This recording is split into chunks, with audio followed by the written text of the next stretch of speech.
సింహాద్రి అప్పన్న చందనోత్సవం కొన్ని లక్షల మంది భక్తులు ఎదురు చూసే రోజు. అసలు ఆ రోజే స్వామివారి నిజరూప దర్శనం ఎందుకు? చరిత్ర ఏం చెబుతోంది? ప్రహ్లాదుడి కోరిక మేరకు హిరణ్యకశ్యపుని చంపిన నరసింహావతారం, హిరణ్యాక్షుని చంపిన వరాహావతారం కలిసి సింహగిరి కొండపై ఏర్పడిన విష్ణుమూర్తి అవతారమే శ్రీ వరాహ లక్ష్మీ నృసింహస్వామి అవతారం. కొండపైన కోవెలను ప్రహ్లాదుడే నిర్మించాడు. అందుకే ప్రధాన మండపానికి ప్రహ్లాద మండపం అంటారు. కొన్ని సంవత్సరాలకి ఆ ఆలయం మరుగున పడిపోయింది.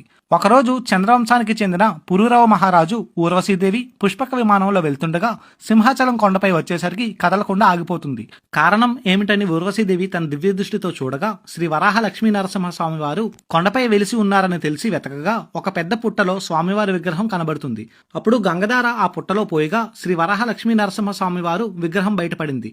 అలా స్వామివారు బయటపడిన రోజే అక్షయ తృతీయ. అప్పుడు స్వామివారు పురూరవ మహారాజుతో నన్ను ఇలా ప్రతి అక్షయ తృతీయ రోజు నిజ రూపంలో ఉంచి మిగిలిన రోజుల్లో గంధంతో కప్పి ఉంచండి అని ఆదేశిస్తారు. అలా అప్పటి నుండి అక్షయ తృతీయ రోజు మాత్రమే స్వామివారి నిజరూప దర్శనం కలుగుతుంది. స్వామివారికి సుమారు 120 కేజీల చందనం పోస్తారు. మొదట విడతగా అక్షయ తృతీయ రోజున 30 కేజీలు, తర్వాత వచ్చే వైశాఖ, జ్యేష్ఠ, ఆషాఢ మాసాల్లో పౌర్ణమి రోజుల్లో 30 కేజీల చొప్పున చందనాన్ని స్వామివారికి పూస్తారు. అలా చివరి విడతగా ఆషాఢ పౌర్ణమి చందన పోత రోజునే భక్తులు అందరూ గిరి ప్రదక్షిణ చేస్తారు.